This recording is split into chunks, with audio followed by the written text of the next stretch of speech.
তৃণমূল কংগ্রেসের সর্বভারতীয় সাধারণ সম্পাদক অভিষেক বন্দ্যোপাধ্যায়ের আত্মসহায়ক এর নাম করে শিলিগুড়ি শহরের এক ব্যবসায়ীকে হুমকি দিয়ে টাকা তোলার অভিযোগ উঠেছে রাজ্যের এক প্রাক্তন মন্ত্রীর গাড়ি চালকের বিরুদ্ধে। এই অভিযোগ নিয়ে ইতিমধ্যেই চাঞ্চল্য ছড়িয়েছে শিলিগুড়ি শহরের ব্যবসায়ী মহলে। পুলিশের একটি টিম হোয়াটসঅ্যাপ কলের সূত্র ধরে পূর্ব মেদিনীপুরের ভূপতিনগরে গিয়ে ওই অভিযুক্তকে গ্রেফতার করে। অভিযুক্তের নাম মিলন কামিলা, ধৃতের বয়স ৩৭ বছর। ২০২২ সাল পর্যন্ত রাজ্যের এক প্রাক্তন মন্ত্রীর গাড়ি চালিয়েছে সে। সেই সূত্রে বিভিন্ন সময় প্রভাবশালীদের পরিচয় দিয়ে কোনো সময় আবার চাকরি করে দেওয়ার নাম করে সে টাকা তুলেছে বলেও অভিযুক্ত এই করে কলকাতা শহরে সম্পত্তি বানিয়ে ফেলেছে বলেও খবর সূত্রে জানা যায়, চাকরি দেওয়ার নাম করে প্রতারণার অভিযোগে এক মহিলার অভিযোগের ভিত্তিতে পুরুলিয়ার কুঞ্জা থানা থেকে গ্রেফতার করা হয়েছিল তাকে।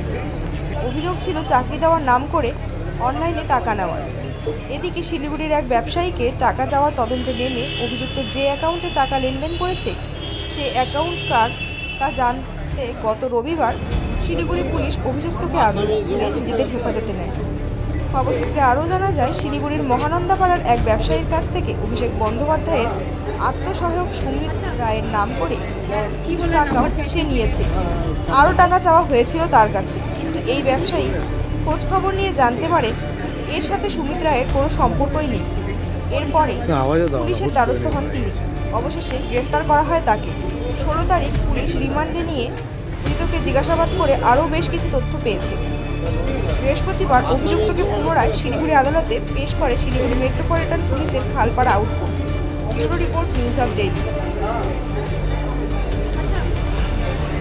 কি বলে নাম্বার চাইছে?